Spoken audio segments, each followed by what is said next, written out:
guys want to one-shot ads, bosses, or anything that comes your way, I'm going to give you guys another one-shot build. Since you guys seem to enjoy my first one, this particular build is going to be focusing primarily on Umbral. And what's beautiful about this particular build is that you're going to be able to use 3 different casting spells. That's all you need. And every single of these casting spells will allow you to one-shot. That is what makes the build amazing.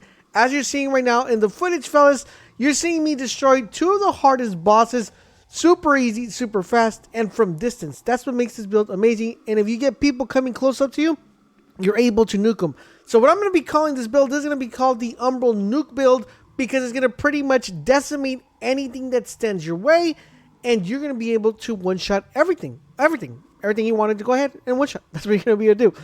So let's talk about this build, and let's see how we put this build together and break down exactly everything you're going to need to do to get this build straight off the bat. So to get started, guys, let's take a look at the status. All right, so let's go ahead and jump right into the stats. Now, the beauty about this build, guys, is you're able to get started with this build really fast, because you'll be able to get the 2 main spells really quickly in the game, early in the game, actually. So like always, guys, we like to start our stuff with Vitality at 20. That's going to give us a nice playthrough as we progress. Whether you went Radiance or Inferno, because that's what I recommend as a starting class, anything that gives you the upper hand on Inferno 18 or Radiance 18, that's where you want to go. You just want to get the other one to 18, and you should be good to go. This should get you through a couple levels without a problem. Endurance is not going to be that much of a problem, because right early in the game you're going to get access to a ring, which I'll show you, that will be regenerating your endurance and your agility, so you're perfectly fine in that retrospect. Apart from this, guys, all you got to do is just keep dumping points into Vitality, 25, and then just keep dumping points into Radiance, get it to 25, and then Inferno to 25 as well, and this should carry you through as you progress. Now, as you keep going, you're just going to keep going Inferno, Radiance, and basically the end goal of this, guys, is to get it to 75. Now, this is going to be to maximize the build to its fully potential. You could really get to 50, because 50 is a soft cap. 75 would be the hard cap, and that's going to be your personal preference if you want to dump points in somewhere else. I personally, if I'm going to be casting, I want my cast to be super OP, hitting over 2k with every single hit. So that is what we have.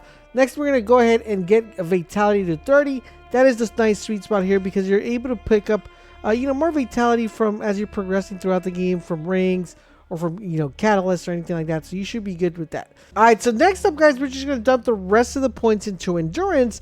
This is going to allow us to cast our spells really fast, and that's pretty much it. That's literally the build. Now, if you guys get more points, I'm level 160. I've left it at level 60 because I don't think I need to go any higher. But if you keep leveling up, guys, you just dump more points into Vitality, dump more points into Endurance. Basically, your Vitality, you want to leave it at 40, and your Endurance, you could get it all the way to 40 to maximize, and you guys should be good to go. That should be like a maximum build right there. And then you just keep dumping points into Agility if you want to. But overall, in general, that's all you need. That's all you need. And that would make the build extremely, extremely powerful. Now, and on top of that, let's talk about what we have as far as gear is concerned. Alright, so for our gear, guys, we're running this particular weapon, which is the Fungus Encrusted Pickaxe. The reason we're running this one is because this scales off of Radiance and it scales off Inferno. And these are the 2 kind of things that we're scaling off. It's going to be doing a ton of damage. We're going to go over the stuff that we have in these as far as runes are concerned. But we're running 2 weapons that scale very good about Radiance and Inferno. Now, I don't have an extra Fungus one. If I did, I would be running double of them. And it would be really OP and really powerful. Theoretically, you just really need 1. But 2 is going to be more significant, because you're going to be able to put the runes I'm going to show you in that particular weapon. Now, as far as the catalyst is concerned, this is the best one, the Lost one. That's the best catalyst you could use in this slot. Now, you could theoretically go with another one. So you could go with this one really early on, the Charm of the Fortune. This one's going to have a B scaling and a for Inferno and Radiance. This one you get really early, and this is probably going to be your starting one that you're going to want to make sure you just start off with. Once you have this one, it's just going to wait until you get this one, the Lost Burkus. And once you have this one, guys, you're going to have Radiance and Inferno at A scaling. That's going to make every single cast super OP and super powerful. Now, as far as the casting spells, your number 1 bread and butter is going to be this one, the Umbral Orb. The Umbral Orb is going to be the thing that's going to carry you throughout the majority midway of the game until you get another one which we'll talk about a little bit further. This one is really OP and very, very powerful and should carry you through a lot of portion of the game. The next one is a Lingering Despair. This is going to be kind of your AoE one.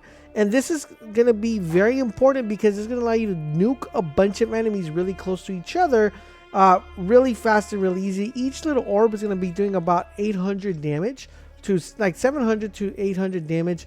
Each little orb, it throws the 4 little orbs. The problem is people don't know how to use it. A lot of people like to aim at the enemy and then cast it, and sometimes it just goes over them. The way you want to cast this is you just want to cast it at the feet of the enemy, and that should pretty much kill any enemy in front of them. The next one we're going to be using is the Latimer's Javelin. This one's going to be procking up to 2k damage. So this is going to be doing a ton of damage. As you saw me killing the boss, and as you're seeing me kill the boss right now, this one allows you to kill bosses really fast, really easily, because not only does it hit the enemy, but it also blows up, which does a ton of damage and will get the job done with all the big ats. So this one's extremely powerful. And we're also running the Graveyard Fog. This one I just run it in case I am in an area where I need to throw this fog, and it just causes wither damage over time. It doesn't really do much, but those are the only 3 spells you need. Basically, you just need the Umbral Orb, you need the Lingering Despair, and the Javelin. Those are the only 3 mods. You will be able to complete the game just with those 3 mods, cast alone. As far as armor is concerned, we're running, whatever you want. I ran this one because I felt like it kind of gave the whole, vibe of Umbral caster look. But the main thing we want to talk about is this right here, which is the pendant. Now for the pendant, guys, we're running the Hysteria pendant. What this is going to allow you to do, it's going to allow you to increase your spell power, and of course, the more spell power we use, the better. I've tested this, and this actually gives you like at least 400 points additional. Usually like a regular cast is 1,700 to 1,600. With this one, it pushes it up to 2k, which is really awesome. Next, we're running the Mana Stone Ring, which is going to regenerate your mana, because mana is extremely important. You just don't want to run out. You want to have almost unlimited mana. And last but not least, we're running the Miner's Ring. This is just to get your endurance back. Since casting does cost endurance, you're going to want to have that. Now, one thing I did let you know is you want to make sure when you're casting, you have large Mana Stone clusters, because if you ever run out of mana, you're just going to want to replenish them really fast. Basically, the way you run this particular build, super easy, guys. You see a target, if they're pretty far, you're going to want to hit them with some Umbral Orb. If people are rushing you and pushing you forward, you're going to want to hit them with Lingering Despair, or if there's a lot of ads near you. If you have to fight a boss, spam Javelin, and that will pretty much one-shot the boss every single time. And there you guys have it. That is my Umbral nuke build that's going to have you decimating anything in the game. If you guys are enjoying our content here on the channel, do me the huge favor, guys. Drop a like and drop a comment, because that tells us, hey, we need more Lords of the Fallen content.